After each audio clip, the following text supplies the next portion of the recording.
Yes, guys, welcome back to another episode of L Bins. Hopefully, you guys are all doing well. Make sure you guys are smashing up the likes. Make sure you guys are subscribing to the channel, as well as subscribing to Nobbins' channel as well, whose link can be found in the title of the video. Before we start, let's get some shout outs in here as well. Big up to Tyree, Say You City, Connor, MCFC OK, big up to Wazza, Squiz Football, Jess, Footy Clips, big up to Ewan Matthews. Herbal, Nax is in the building, Marshy Boy, Lauren Spinks. Who else we got in here, man? Let me see. We've got some Mod, Formidable, Sinathan, Evans here as well. Bit to Cheryl Lee, Decryptic, Danny, Blue Moon Edits, and Jamama. Hopefully, you guys are all doing well. Make sure you guys are smashing up those like buttons as we go through the show. Hopefully, you guys are all doing well. Well, there's only really one place to start here. And it's to do with the transfer window, right? Because obviously there's not long left in the transfer window. Am I right in saying the transfer window ends on Friday, or is it Saturday? It slams shut on Saturday, I believe. Is it Saturday? Because Saturday's the 31st, but I've heard a couple of people say it's not Saturday, it's Friday. Should I just quickly double check? When? Yeah. Do some recon research. It shuts on Friday. It is Friday. Friday at 11 p.m. So does it shut or does it slam shut? It actually says it closes. Oh, crazy! It really closes. It's just a generic close. It's a generic close. So if City want to get some transfer business done, and we believe that City are in the market because, of course, we have been linked with Kyogo at Celtic. David Ornstein dropped that sort of weird bomber last night, which was a bomber, but also not a bomber, in the sense that, we're looking at this guy's Icelandic international who plays in Denmark for Copenhagen, but we're also deciding not to bid for him, which was a bit weird, really. I'm not 100% sure what's going on there. But clearly City are still considering making a signing. And the latest addition, the latest rumour on this, is Brighton's Evan Ferguson. City HQ have posted this not long ago. Manchester City and Arsenal are eyeing up Brighton's Evan Ferguson. Both clubs are ready to make an offer before the end of the transfer window. Now, the rumours suggest that Brighton are asking 70 million euros. However, they are prepared to negotiate on that and drop that price if someone comes in for him. But I'm gonna be real with you, man. Like this doesn't suit the profile of the type of player that I think City would be looking at, and I just very much doubt that City would be looking to spend. Let's say you could get him for 60 million euros, which is 50 mil quid. Yeah, I just very much doubt City had looked to spend 50 million pound on a striker who's just going to hold the bench, bro. Like I just don't understand why City would do that. So I'm not sure personally if this is true. I mean, obviously, this guy Steve, who drops a lot of transfer news. To be fair, he's always on Twitter on that and putting out the news out there. I just don't think Nobbins, this is the type of transfer that we'd be looking for. Like, I don't see why we'd spend 50 million quid on a backup striker who's just not going to play. So I personally, like, I'm gonna tell you now, I personally don't think this is true. But like, what do you think? He is young. You can develop him. He could end up being an elite level, like goal scorer, elite level striker. Maybe it's worth the risk. And if he's happy to be like a backup player, then maybe we'd consider it. But it's a lot of money for a guy to sit on the bench, really, isn't it? Yeah, and this is the first time hearing of this. The whole thing stinks. Even through my camera, it smells of feces. The link, the player, the reality of what his expectations would be, etc. The price, it makes no sense on any level. I imagine it's not true. If we're going to entertain it for a second, Ferguson's had a lot of injury issues, but he is still a very, very good striker when fit. Obviously, there's no way that he'd be going for anything cheap. That then leads us into a thing of why would City be paying first team fee money for someone who's not going to get anywhere near the first team? That would make no sense at all. I agree. It makes no sense from a City perspective. It makes no sense from a Ferguson perspective. He needs to be going to a club where he's going to be the starting striker.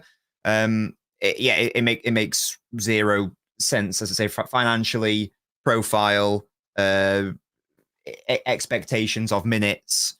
it's a dead situation that I didn't even know existed. That's my take. I'm with you. There's surely no way it's true. Yeah, no, and of course, like I've seen him a bit, you know what I mean, before he's obviously gone through this injury, and there's no doubt in my mind that he's a good player, and that he, you know, if he plays regularly, he can become possibly a top class player and play for a team that's in the Champions League. But again, we can't offer him that. We can't offer him first team football. We can't offer him regular games. We can't play him against the top teams where we can challenge his abilities and play him against like the likes of Liverpool and Arsenal and Real Madrid, because Haaland's going to be playing. So, you know, unless you can get him for cheap.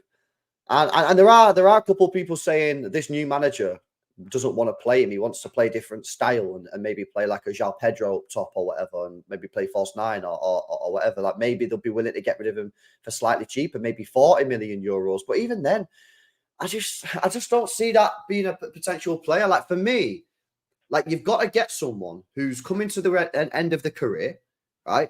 Who you can get for cheap, who accepts the role of being a backup striker.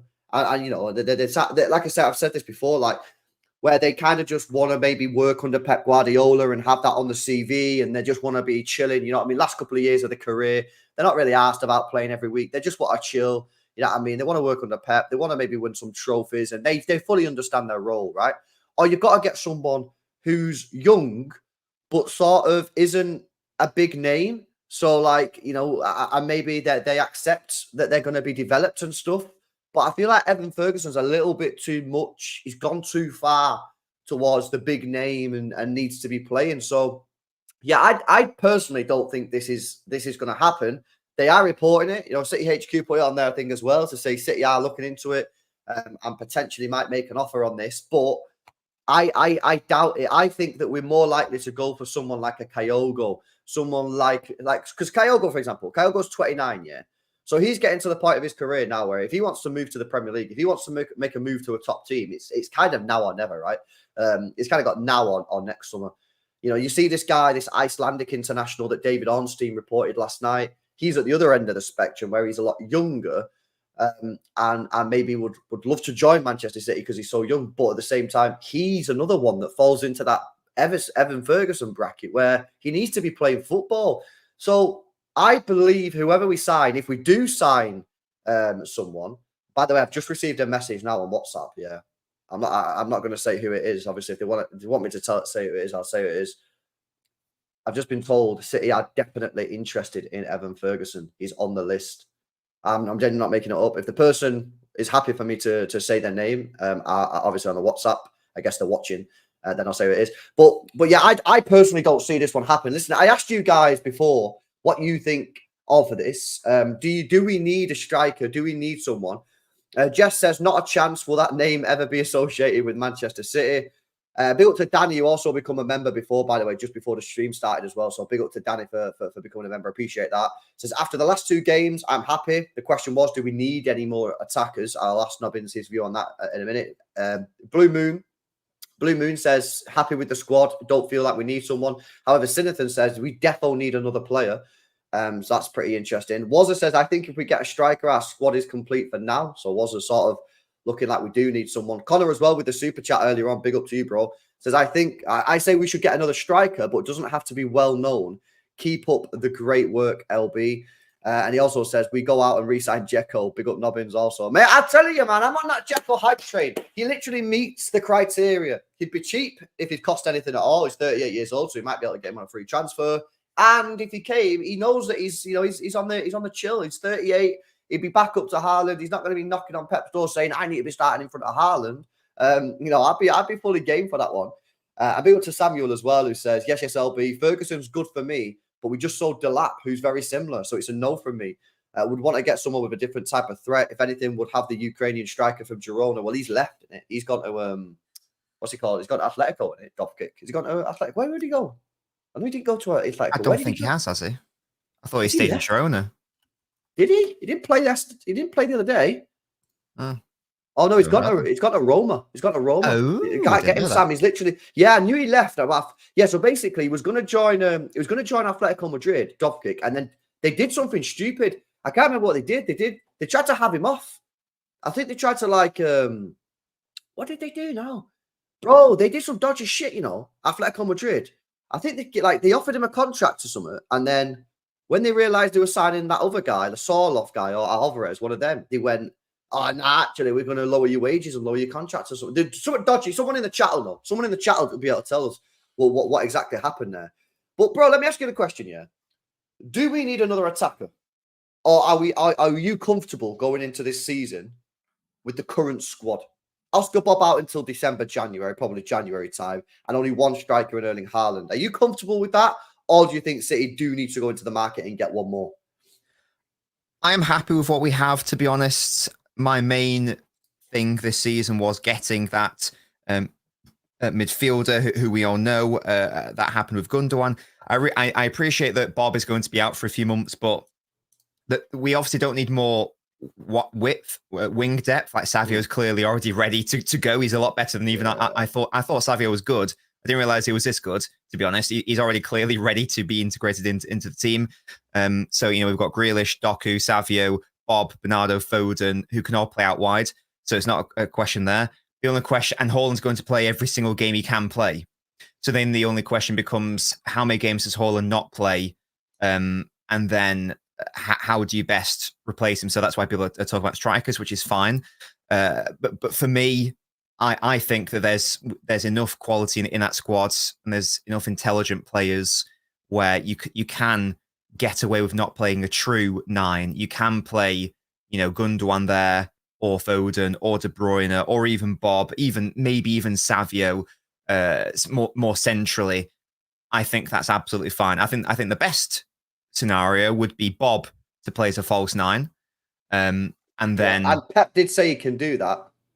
He absolutely can, yeah. In fact, I think he played very briefly last season in like a Champions League group stage. I know it's like a dead Champions League game, whatever, but he still did it, and Pep still played him there. So I know it seems like ages ago when we played false 9 football, but we did still play it, and we did still win league titles playing that way. It's not my preferred style of football, but it doesn't have to be the main option, because again, bar an injury. I mean, if Haaland gets a long-term injury, we're screwed either way, because even if we bring in a striker, the level between him and Haaland's going to be ridiculous anyway.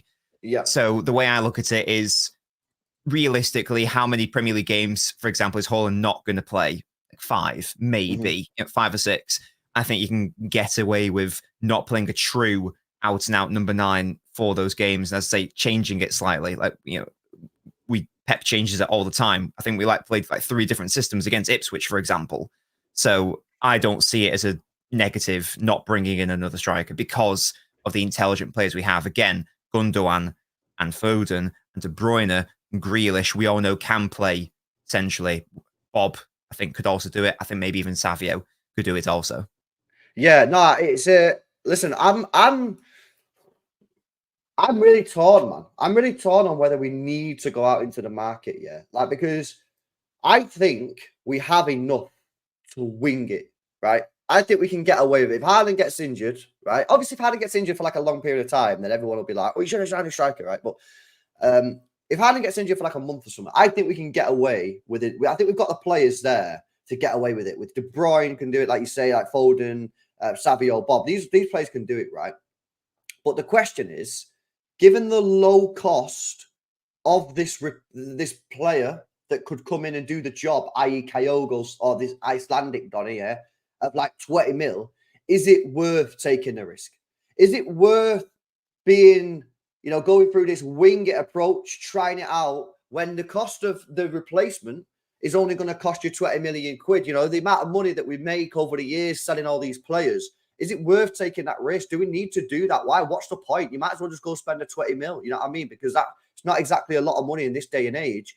And because of that reason, I think we should probably go for it and sign someone. Now, who that is, who we actually sign, that's a difficult one. You know what I mean? Because it is a very specialized role. And I always say it's harder to buy backup players than it is first team players.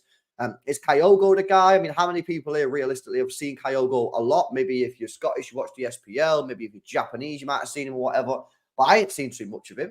I have watched him. I have seen him. But, he does look like a good finisher. Obviously, I spoke to Hugh and that, and he seems to think he'd be all right. But there's no guarantee that he would be good enough anyway, even if you brought him in. And he has a shoulder issue. Yeah, I mean, like you could bring him in and then he could just get injured, so that doesn't really help us. So I do think it's a very difficult one, but there are definitely players out there that can. There are definitely players out there that can do this. But for me, I personally think it should be someone older. And you know, it's quite funny here. I just went onto like one of these FIFA databases where you can find like old strikers. You can like filter it by different things. And look at the player that's at the top of the list. Roque Santa Cruz. Hey, throwback. What do you think, chat? Should we make a move for Roque Santa Cruz? He's 41 years old. Bro, he's only on 8.4k euros a week, so it'd be a cheap option. This potentially is the deal that we need. Bring him home. Roque Santa Cruz, man.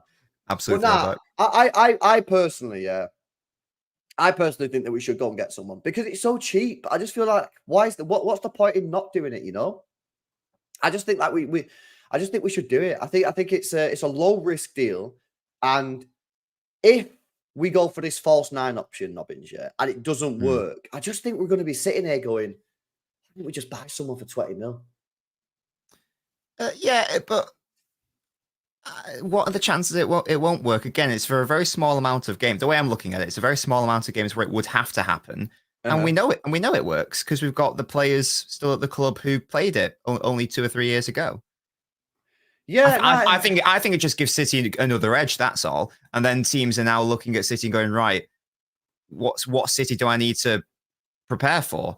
Do I need to prepare for one with Haaland or a totally different way of playing without him in it? I just think it might make City a bit less predictable, maybe. And again, I'm just thinking about getting more minutes for some of our attacking players who might not be able to start every single game, i.e. like, again, Oscar Bob, I feel like could be the main beneficiary of this. He's clearly a central player, but he's not going to get many midfield central minutes this season because De Bruyne and Foden exist, of course.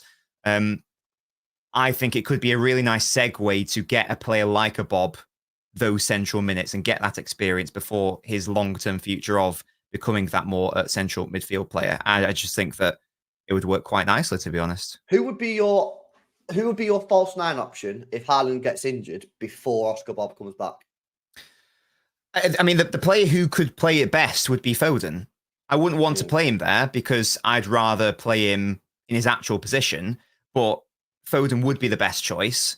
But then Gundogan can play there and Bernardo can play there as well. And there's lots of other players who can play there. So the best option would be Foden. My option would probably be Gundogan, I think. Do you think? I'm just literally throwing out names here, yeah, because it's quite. No, of course, it's quite fun. Do you reckon you could get Thomas Muller out of Bayern Munich? 33 years old. He's been there all his life. Work with Pep again. What do you reckon now? I mean, fun. Do I need to stop this? No, it would be very fun. Why not? Yeah. Circo Immobile. 33 years old. He's just like throwing names at me now, yeah. I've got this thing up, yeah. Basically, I'm just going through all strikers that are like old to see like which ones are available. And like, to be fair, there are some interesting names that are thrown up on here. Also, you don't realize how you don't realize how old some of these players actually are. I don't know, man. I just think that for me, bro, I get what you're saying, and to be honest with you, I actually kind of like the false 9 system. I kind of enjoyed it when it was because it was really like fluid in that, and like we dominated the midfield and we dominated possession, and I kind of enjoyed it. Other than the games where none of them decided to score, that was kind of annoying, yeah. But for me, the false 9 is quite cool, and I kind of like it. And I hear what you're saying about having that different option, and keeping teams maybe not understanding what system we're going to run. I also feel that with the addition of Savio and Jeremy Doku, that false 9 system might thrive a little bit more. I think the false 9 system would struggle, in my opinion, if you played Grealish and Bernardo, because where are the goals coming from, right? That's the one downside to the false 9 system, really, that, you've not got an out-and-out vocal point up there that can just stick the ball in the back of the net and be sort of guaranteed to put the ball in to get you a goal. But listen, it is an interesting one. We know City are looking at the market. We've heard the Kyogo stuff. This obviously the Icelandic guy as well. But so far, no bids going in. So, I wonder what they're doing. I wonder if they've got like quite a big list and they're trying to narrow it down, maybe trying to get best value for money. Maybe they don't know if they want to do this because maybe they back the false nine and don't think that they need to buy a striker. But yeah, weird how David Ornstein dropped that news last night. Did you see that news? I know you've been busy this weekend. I saw it in the day after. Yeah, I mean, or maybe it's just like it's obviously not like a priority position. Otherwise, it would have been dealt with at a much earlier date. When it was evident that Alvarez was leaving. Like I think I obviously don't know, but you would think that the higher ups at City aren't going. It's going to be detrimental if we don't bring in a striker. They're probably going, well, if we can, sure. If we don't, also sure. I don't think it's like that deal where City are desperate to get it done. Again, otherwise, surely we would have had more action on it or more impetus, like as soon as it was basically guaranteed Alvarez was leaving. Surely that and will surely be a mentality or a mindset at City that we can get away without having a true Haaland understudy, and that you can the squad as it stands is enough. No, I listen. I think it's going to be interesting. This Kyogo one was interesting because obviously Sam Lee dropped this. Hugh obviously dropped it as well. Fabrizio Romano's dropped it, but still no bids have gone in for him. He is fit because he was on the bench the other day and come off the bench. So I wonder if this is just going to be like or I wonder. Oh, I've got a theory. Matt O'Reilly's just left Celtic to go to Brighton. If we're getting Kyogo, that leaves Celtic in a bit of a bad position. What about if Celtic have sort of agreed to let him go? Because we're being told as well by some ITKs that Kyogo's done at 22 mil. What about if Celtic have said to City, right, you can have Kyogo, but let us get a replacement in first, so we're not like panicking style, you know what I mean? Maybe that's what's going on. I don't know. It's weird. I do find this whole striker situation a little bit strange because we're not really acting with very much like precision and directness. It's sort of like you're getting links to different players. 1 minute it's Kyogo, next minute it's the Icelandic guy. Now it's Evan Ferguson. Do we even want a striker? We're going to go back to false nine. Yeah, weird. Big LB says, bin the false nine stuff. Get me a real Haaland backup, says LB with the super chat. Who though, bro? Who would your choice be? Raque Santa Cruz? You know what I mean? You're taking him, bro? Big up to Martin as well. Says, devil's advocate, what if a player doesn't want to play false nine? Alvarez played 10 a lot and was unhappy. If Haaland gets anything serious, I think like the likes of Oscar Bob. Bob would surely be chomping at the bit to get that sort of opportunity, wouldn't he? Yeah, exactly. You say to Oscar Bob, you play false nine? He says, I don't really want to do that. All right, you've got to mention. You know what I mean? So I don't think that would happen. Savio's already said in an interview that he prefers to play in the middle. He says he prefers to play in the middle or likes to play in the middle. I don't know if he said prefers or likes, but he said he likes to play in the middle. 100% he said that. Remember it in his interview. So you could potentially play him there. Foden can do it. Bernardo's done it in the past. Ilkay Gundogan. So we do have we do have players. And the thing is as well, Martin, Ilkay Gundogan again. Listen, this guy's 33, 34. This guy's not going to be saying, I don't want to play false nine. This guy, I think he'd love that. If anything, it's a more advanced position. Again, surely he'd love that and getting more minutes as well. Yeah, it's only temporary as well. Yeah, 100%. Yeah, it's only a temporary because we're saying, well, what if this happens? What if that happens? Or okay, fine. Well, what if this striker that we're getting from Celtic does his ACL in day one? Like it's a game of if buts and maybes. I personally don't think it's a very helpful discussion. Yeah, just put Rodri up top. Rodri just turns out. I reckon Rodri could do it. He can do basically anything, can't he? I reckon he could do that. He can basically do anything. Kyogo's got a bit of a shoulder problem, bro, but he was on the bench the other day and come off the bench, so clearly not that bad. So yeah, I don't know. Strange, eh? We'll have to wait and see what happens with that one. Listen, let me move our attention to the game against Ipswich Town at the weekend. City obviously won out 4-1 winners in the end. Pretty, standard performance, really. What's your take on it, man? I want to ask you this as well, because I've asked everyone else on who's come on the show this. I want to ask you, are you surprised at the level of performance for City so far this season, the first two games, bro? Because I think we're playing really well. And I know people will be like, it's only Ipswich, it's only Chelsea, both are crap. But I can only judge off what I'm witnessing. And I think that we're playing at a pretty high standard, considering the fact we've had no Rodri and no Phil Foden. Yes, that's a very, very, very good point. Our two best players from last season haven't been really seriously involved yet. I think it's been very different. I think the main, because City tend to start the season. I know last season was an exception, but for the most part, I feel like City, whether it's results or performances, tend to start the season relatively slowly because players coming back from fitness, sharpness, etc. But I think that the way we're playing is very unusual. You'll know all about that if you watch my analysis video on the Chelsea game. With De Bruyne going out to left wing, and we're using him more in a very unusual role, as I say. And because City have been for like the past few years, especially so used to the team you would associate more with control and calmness, to now have a front three of Savio, Doku, Haaland, and Savio and Doku in particular on the pitch together. It's a very different makeup of City as well. It means you've got two 1v1 threats. It makes City even more unpredictable, I think. And we saw it against Ipswich. Ipswich were able to sort of deal with it more so in the second half. But like the first half, they didn't really know what was going on. And they couldn't deal with it. And by the time they did realize what was going on, we were 3-1 up and the game was done. So it might also just be a case of, that unpredictable factor that, City are playing a totally different way to how we did last season and the season prior. And that's obviously to our benefit so far. Hopefully, we can keep going. And a team doesn't figure it out relatively quickly. But I'm really excited to see how we progress. What is the solution? Because here's the thing that I noticed against Chelsea, right? You obviously just touched on it then, in that sort of Kevin De Bruyne was put out on the left side, right? And I said basically he was playing the old school left mid role, really, like a left midfield role. Here's the thing, right? What's the options? Because the midfield of the opposition can either pack out the midfield, which is kind of what Ipswich did, which left massive 1v1 opportunities for Doku and Savio. And then your midfield for City is a little bit like, they struggle a little bit, right? Because there's not a lot of space. Or do you sort of double up on the wingers, which is kind of what people did in the treble year with Grealish. And then Grealish obviously played the ball back to sort of like the Gundawans, who had a fantastic season because he had the area, he had the space to run into, and obviously De Bruyne. What would be the solution for the opposition team here? Like, how do you? Is it a complete change of formation? Do you play maybe I don't know? Do you play like a 5 at the back with a 4 in the middle? Like, how do you actually? I don't know. What's the weakness? What's our kryptonite in this current setup?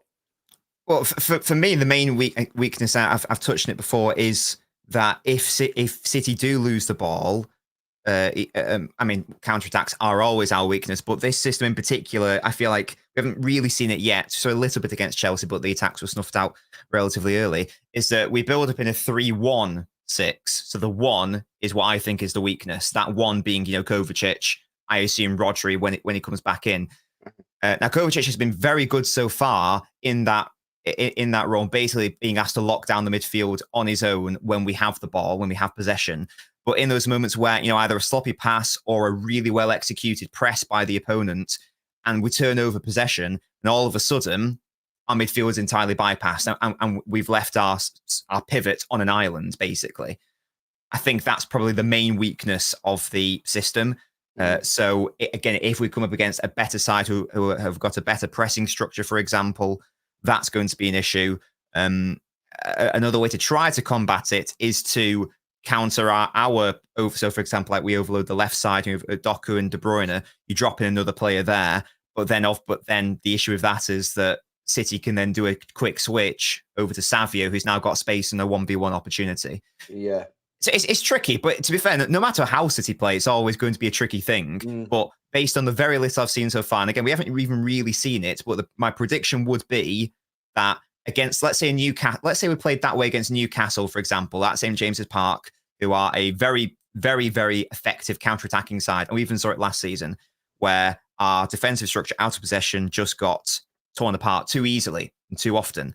There's a risk that could happen with very quick long balls from, let's say, a Bruno Guimaraes, for example, where you pick up the ball, you've only got 4 opposition players ahead of you, and then all of a sudden one ball takes out the entire midfield because Kovacic is the only midfielder, and then Gordon against whoever. So that's probably where the issues are. But in fairness, City are always weak to the counter-attack. So that's not really new information. I guess it's just sort of like we're even more vulnerable on the counter-attack, but we're doubling down on it. in a way. So it's like we're saying, sure, if you counter, we did a similar thing towards the end of last year. It's like, sure, if you get the ball against and counter attack, it will be dangerous. That's why we concede so much from the first shot. But we're going to restrict those opportunities even more than usual, and just like really suffocate the opposition. And we did that again against Ipswich by committing 6 offensive bodies forwards. It forced their defensive line back, makes it tricky to counterattack. Yeah, no. I hear it. That's because the thing is with Kovacic, yeah, I think he done a decent job in the first 2 games. You know what I mean? And very good. Potentially man of the match. But you are right. That midfield still. I mean, Chelsea exploited it a few times in the first half. They didn't really exploit it in the second half because Bernardo Silva dropped a lot deeper in the second half. Yes, and obviously Ipswich. Obviously, they had the centre of the pitch because Kovacic got dragged out. I don't think Kovacic did anything wrong, by the way, on that goal. I've seen a couple of comments on the player ratings. Was it player ratings or one of the video streams I did after the Ipswich game? I've seen a couple of people saying, "Oh, Kovacic should have done better," but Kovacic gets dragged out wide, and then the ball's played in field, and obviously that's where I think Doku was. So that's just a vulnerability of having one in midfield, really, isn't it? And playing 2 more attacking. You can't have your cake and eat it if you're going to play 2 attacking midfielders and leave 1 CDM, 1 player to hold that midfield. You are going to be exposed, and if that midfielder then gets dragged out wide, which you need to try and avoid if possible, it's not always possible, but if they get dragged out wide. If the opposition players are clever, then they will run into that midfield space, which is kind of what happened for the goal. You've got no one there, which is what Chelsea did actually quite a lot in the first half before Bernardo sort of came in and stopped that from happening. And Ipswich obviously did it once or twice on Saturday. But I've got to say, man, I've been super impressed with the start. 2 games in.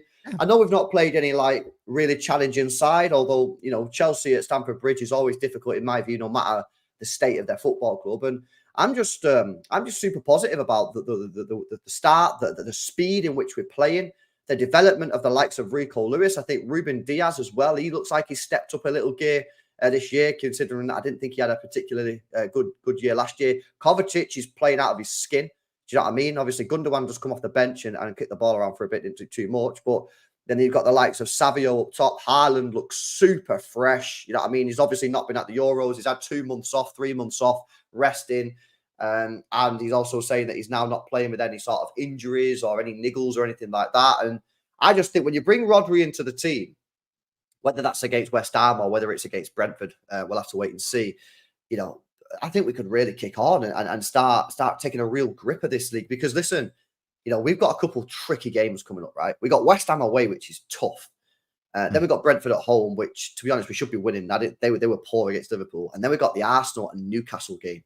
You know what I mean? Now, in between all those fixtures, you've got Champions League match and you've got a Carabao Cup game. So even though we've got a international break coming up, which is ridiculous, as we all know, so early in the season, don't kid yourself, man. September is going to be a huge month. It's going to be an absolutely huge month. And it's going to be crammed into a relatively short space of time because, of course, the international break's there. We've got to get past this West Ham game first because that's a tough game, in my opinion. But then after that, September is going to be a really, really challenging month. I think we're going to play 5 matches. Correct me if I'm wrong. I think we're going to play 5 matches in September. 3 Premier League games: Newcastle, Arsenal, Brentford, Carabao Cup, and a Champions League game. And we've got to get this Arsenal game for me. Obviously, providing we handle our business against West Ham and Brentford, is a big game. It's a big game because if we can win our next 2 Prem games against West Ham and Brentford, yeah, and I know people will be like, 1 game at a time, right? I'm just saying it, yeah. If we can win our next 2 games against West Ham and Brentford, then we've got that Arsenal game. That Arsenal game's there. Then I'm like, come on, man. If we win that game, we can get in front of them so early on in the season. So I think it's crucial that we keep going. This next game against West Ham, we put in another good performance and mainly get the 3 points because then it's international break. We can chill out for a bit, and then when we come back, that period then, September going forward is huge, man. But yeah, Nobbins, I've been super impressed with the start, mate. Like the speed at which we're playing, the lack of sloppiness, even though our passing accuracy is a little down and whatever, mate. I'm like, and as well, the players. I've said this so many times. Some of the players look like they've lost a couple pounds of weight as well. So I don't know what's going on in the off season, whether we've got a new dietitian or whatever. But I just think the players and the club and Pep, everyone just looks dialed in right now. Yeah. It's very, again, early days, but it's a really, really promising start. We are utilizing our players in better roles. I think as well compared to last season. I'll try to explore that more in my like a Ipswich analysis video. But yeah, it's looking really good. And also, if you're a neutral, it's looking City are looking fun as well. Like just from like a sort of like exciting, explosive winger perspective as well. Like Savio looks so much fun. We all know Doku is so much fun, and getting De Bruyne to do long balls to runners like Hall and Doku Savio is so much fun. So yeah, hopefully it's gonna be a good season. No, 100%, 100%. Let's have a look at some of these comments coming in. Guys, make sure you are smashing the like button, man. 700 people tuned in. Let's get those likes up to at least 300 likes, guys. Hit that thumbs up button, man. Come on. Big up to everyone. Make sure you subscribe. Make sure you subscribe to Nobbins as well. Let's see what you guys are saying. Big up Pitblup. Always supporting the channel, man. Says, the real answer is Rico Lewis falls 9. Well, you know what? Rico Lewis could probably do it, mate. That would also work. Yes, definitely. Yeah, this guy can play any position, man. I love this guy. Just a quick word from you, Nobbins, on Rico Lewis, mate. Like, I've done a video on the second channel today. Go check that out, guys. I think this, I fucking love him. I can't lie, man. I love this guy, man. I love this player. Like, the energy that he brings to the team is actually wild. Like, I was doing a watch along the other day, right? And I don't know if you noticed it when you watched the game. The guy's just everywhere. Like, I'm like, oh, yeah, De Bruyne. And then I'm like, oh, Rico Lewis has got the ball again. And it's like, oh, Kovacic, you got the ball. Rico Lewis has got the ball. It's like Rico Lewis season. Like, honestly, man, I think this guy is destined for greatness.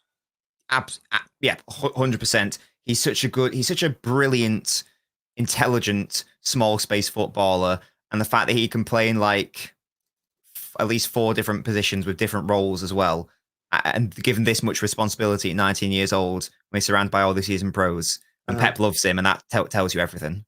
Yeah, no, absolutely. Big up Pip. Look, Massam says, are we planning with a guy who's got a broken leg? Well, yeah. But at the same time, like we said, who else did we say? Foden can do it. Bernardo can do it. Gundogan can do it. This is the point, though, Massam. Like, for me, bro, I'm kind of like, this is why I'm saying I'm favouring signing someone. Because whilst I think we can do it, even with Bob having a broken leg, I think we can go through the season without signing anyone, right? Even with Bob with a broken leg at the moment. I just don't want to be in the position where I'm sitting here in November going, why the fuck didn't we just spend 20 mil? You know what I mean? That's my views on it. Obviously, Nobbins, I think, has a different view. You're happy to go with this. Is that right? I'm chill. You're chill. This is the point. So I'm like, I am like, to sign someone 20 mil, Kyogo season, whoever. I'm not really bothered, to be honest, who they are. You know, I don't really care. You know what I mean? So long as they're not absolutely trash, yeah, and they can stick a ball in the back of the net from 6 yards out, like more often than not, then that's what I'm saying. Do you know what I mean? But the other side of it is, if we don't sign anyone, I understand why we're doing that, and I think it'll be fine. But there is obviously the risk that it could all go wrong. Dark Shadow says, Ferguson stats are very poor. 6 goals in 7 matches. Wasn't one of them a hat-trick as well? Yes. So actually, it's 3 goals in 26 matches. That's not good, is it? Oh, yeah, hat-trick. Sorry, I should have read the rest of the super chat before fucking chat work out myself. Yeah, big up Dark Shadow, bro. Yeah, this is the thing, man. This is what I'm saying. This guy, for me, I don't think this is the deal. I don't think this is the deal that we go for. It doesn't make sense. Too much money is not proven. He needs to play, none of which we actually want to do. Yeah? So I don't know where he's got. He's got his source from somewhere, this guy, hasn't he? But I doubt it. Well, I doubt its legitimacy, is what I will say. Big up to Mansour. Question for Nobbins. He says, last season, I asked you if City has peaked, and you replied that indeed we peaked in the treble season. Looking at the current squad, thoughts? I still think I would say that. Yeah, I'm in particular the period where it was sort of like, like post February until the end of the season, where it was just like some of the best football that I've ever seen. That is true. I think, we've got lots of young players, but by the time they get into their prime / peaks, we'll have lost, De Bruyne, for example, like in my opinion, our best ever player. So I don't think that this team gets to that level. Here's the thing, though. There's no shame in that. That was a treble winning year. I can ask you a question. Yes. Do you think this squad is the most complete squad we've ever had? Ooh, that's a fun question. In terms of depth, in terms of quality. I'm not saying is it got the best individuals? No, I know what you mean. Yeah. Just quickly, hold the thought, right? Look at the defense, yeah? Rico Lewis, Yep. Walker, and Akanji can all play right back, yeah? Unreal selection. Centre back, Akanji, Diaz, Stones, Ake, Gvardio, yeah? And Akanji, obviously. Left back, Ake, Gvardio. Midfield, Rodri, Gundogan, Kovacic can all play DM.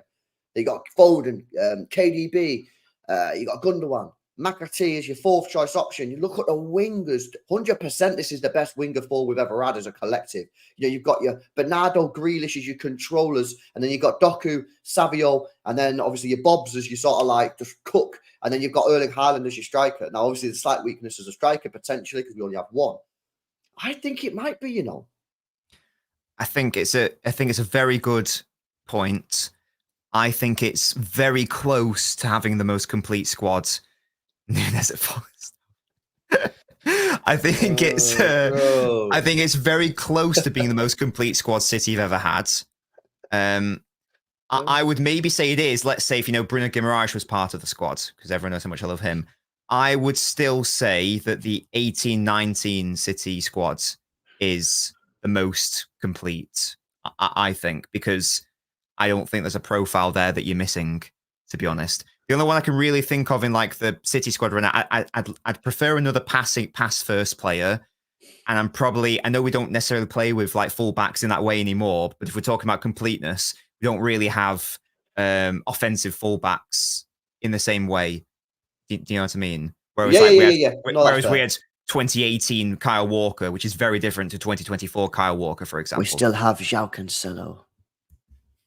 So no, well, that was the season after.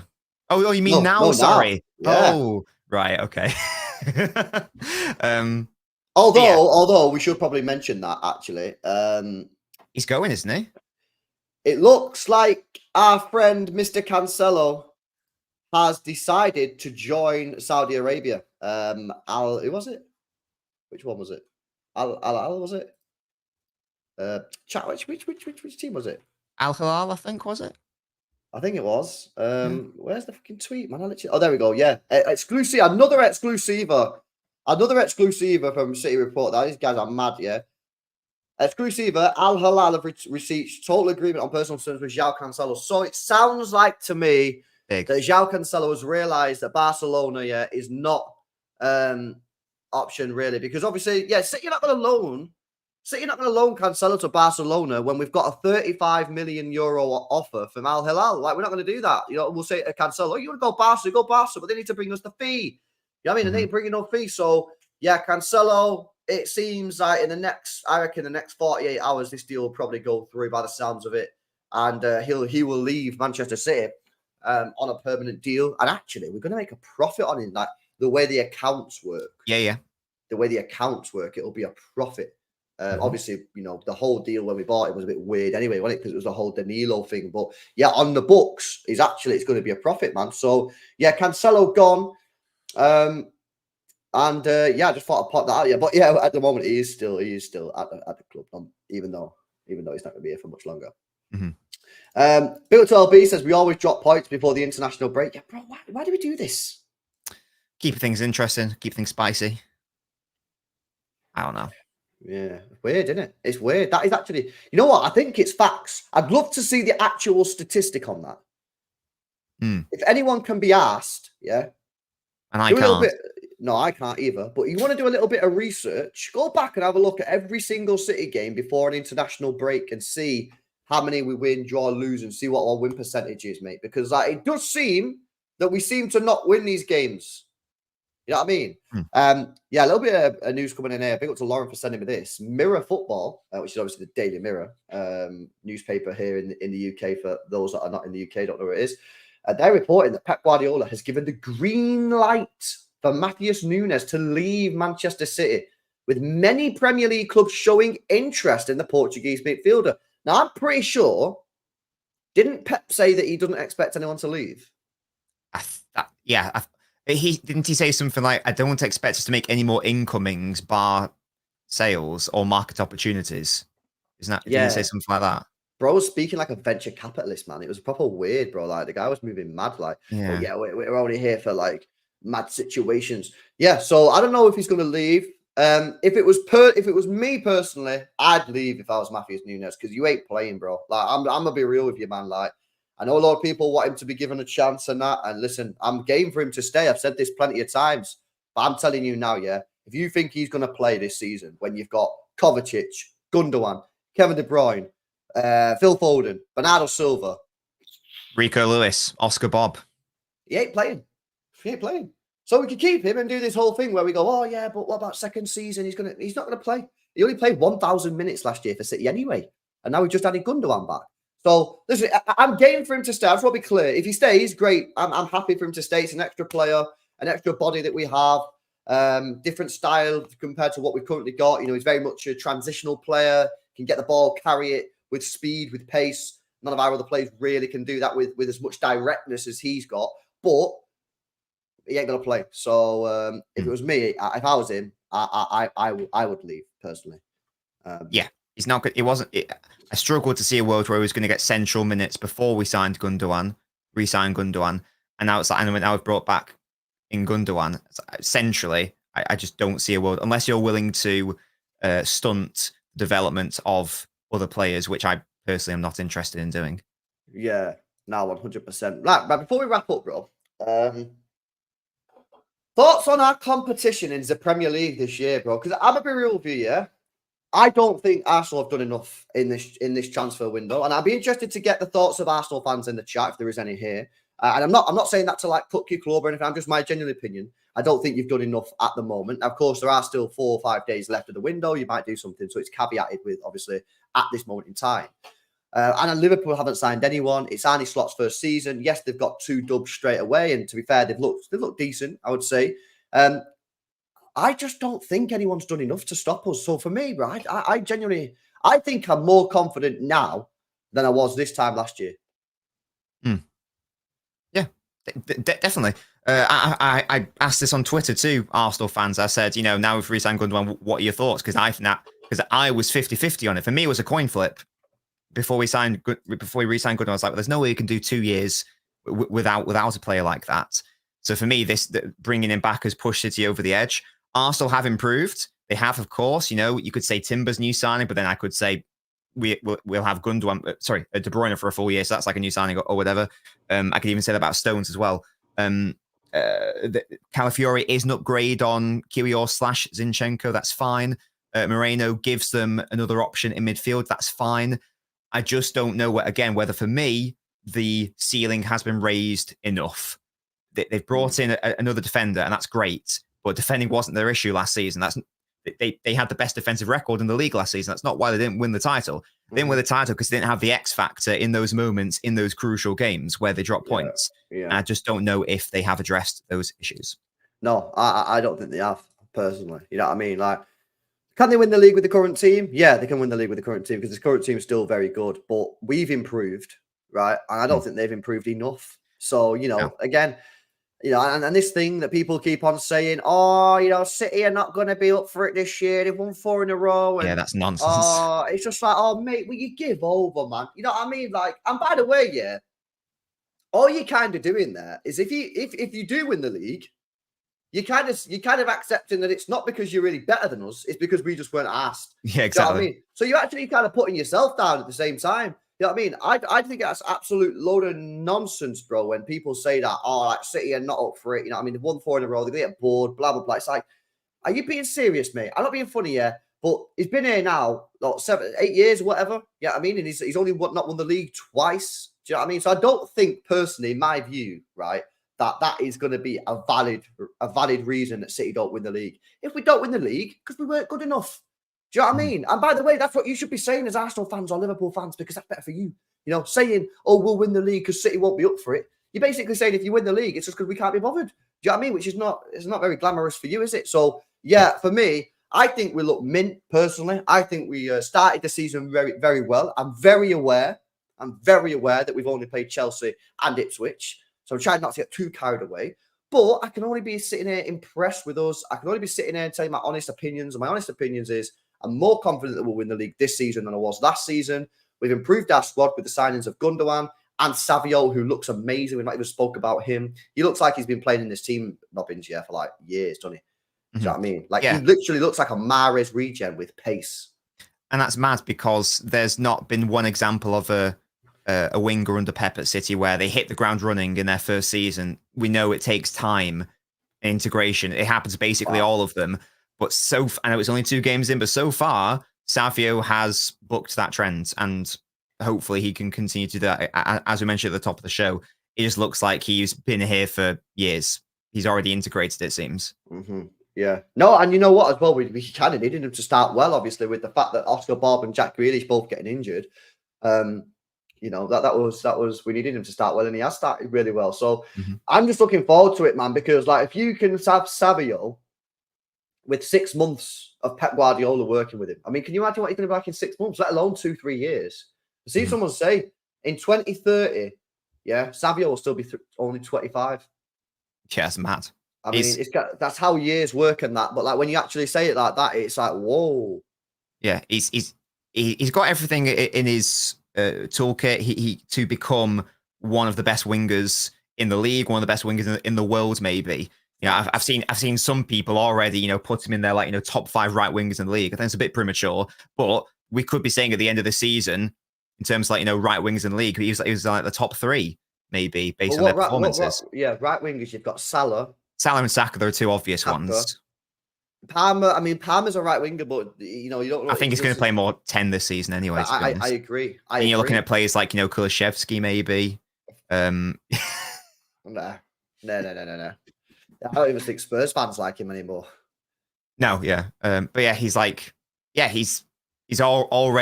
The fact we're already talking about him in this regard is just like a huge credit to him. And again, it just gives City a totally different attacking dimension, and it's so wonderful to watch as well. Yeah, no, exactly. Before how you said like having Doku and Savio is like fun, bro. When Savio does like a skill move, I'm like, oh my god, I forgot skill moves existed. You know what I mean? Like, it's just, it's crazy, man. We are definitely bringing the fun factor back to the Stade de Etihad. A lot of people say, oh, it's boring watching City, which I think is a bit of a nonsense anyway. But now, now you can't even deny it because it is fun. It's fun to watch. You've got wingers, and whatever you think of Jeremy Doku, I'm not going to get into it now because we spoke about this in the past, guys. Whatever you think of Jeremy Doku, he is fun to watch, mate. You know what I mean? Like, the guy just sprints at players all the time at 100 miles an hour, and sometimes he's successful and sometimes he's not. Savio's a little bit more measured in his approach on his take-ons and stuff, but he's still very exciting. And then, of course, you've got Haaland, which always, he's always doing something, you know what I mean, which is cool. So, and like we said at the start of the stream, good way to end it as we cycle back. We've not even had Rodri in, we've not had a Foden in. Yeah. So, yeah, honestly, man, it's going to be a good one. I'm really looking forward to Saturday because I think Saturday is going to be a tough test. And I want to see us play against West Ham and see how we get on. And I see some people in the chat saying, lol, West Ham is not hard. Bro. They got some good players. Don't very good players. Yeah, mate, they are good, Bro, listen to this team lineup. Yeah, this is crazy. Kudus is a baller. Mohamed Kudus, Lucas Paqueta, Jared Bowen as a front 3 or as a 3 across like the top. That is unreal. I'm not gonna lie, that's a Champions League front 3 in my opinion. Or at least like an elite level Europa League like front 3. Like it's a good front 3. They've got who they've got in the middle, that Rodriguez, who I've not seen play yet, but they've also got Alvarez, who I think is a baller. I genuinely think Edson Alvarez is like a great out and out DM. If he could play a little bit more, I would have been game to sign him this summer. Genuinely would have been game to sign him, but he's too much of a actual DM for us to sign. They've just signed Kilman for Wolves. Excellent signing. If people are seeing him at Wolves, who'll know all about Kilman. He's a very, very good centre-back. Emerson, good going forward. And Areola, underrated goalkeeper, man. He's a good goalkeeper, Areola. So I think it's going to be a tough test. Obviously, they've got Lopetegui as well, who's he managed Real Madrid, right? Briefly, I believe, yeah. Yeah. So, I mean, regardless of how brief it is, if you manage Real Madrid, you know what I mean? You know mug, are you? You're going to be a decent manager to some degree. So, honestly, man, I don't want you guys to be underestimated. I've seen too many people in the comments going, oh, LB, West Ham's going to be easy. No. Yeah, and if Fulkrug starts, because they played Antonio in the last game, if they start Fulkrug as well, he's fucking mint, mate. I've seen him bare times for Dortmund last year. Guy was slamming him in left, right, and centre. Big coup that for them, getting Fulkrug. So, and they gave us a tough game last year as well. Like they took the lead against us last year. So it's not going to be a walk in the park. Yeah. Exactly. I'm looking forward to it. Anyway, there we go, guys. That went by so quick. An hour like that. Boom, done. Elbin, the power of Elbins. What can I say? How? How is it possible? I don't know. I think that's it. Where's the chest? Nah, wireless, man. You're getting it all twisted. I got chest. I'm just saying I think it's going to be a hard game. I think we'll win. But I think it's going to be a tough game is the point. It's not going to be like 5-0. No. I think it's going to be the hardest game we've had so far out of the, obviously, two Prem games. Chelsea, Ipswich, West Ham, I think this is going to be the hardest game. But I think we'll still win. Pitbull says, I want us to take the League Cup seriously, bro. I want us to go for everything. Everything. Yeah. I like it when we take every competition seriously. I'm up for anything. I like when we take the Community Shield seriously. If it's a trophy at stake, you better believe I want a trophy. Definitely. Yeah. Totally agree. 100%. And I think as well, now we've got this like decent, now we've got this decent squad, and we're saying that this squad is one of the most complete squads we've ever had. And we're happy to like rotate and rest Rodri as well. Yeah, exactly. Like for me, I think personally we should be going for it and full sending games. And I knew when we got drawn against. Also, we need to get easier draws in some of these competitions, man, because some of the competitions that we've had, they have been crazy. They have been crazy draws. So for me, I want to be seeing. Bro, I need to be seeing easy draws. Like, honestly, man, I think lads come on the show last night and said, like, the last 3 years, all our draws have been crazy. Like, if you remember, if you even think of it, bro, remember even think of the Champions League run to the final. Yeah. Who did we have that year? We had Bayern, Real Madrid, Inter. Yeah, and even I know we battered Leipzig, but they finished like 3rd in the Bundesliga that year, I think, or 4th. Yeah, so they weren't shit. Exactly. So, there we go. Anyway, guys, we're going to leave it there. Big up to everyone. Thank you for your donations, your super chat, smashing the like button. Let's end up, how many likes did we end up on? I mean, over 700 people tuned in, and we got 321 likes. Let's see if we can end that on 350 likes. Make sure you drop a like on the stream. Make sure you guys are subscribed to the channel, and make sure you subscribe to Nobbins as well. Link is in the title. Other than that, we will catch you in the next one. Peace out.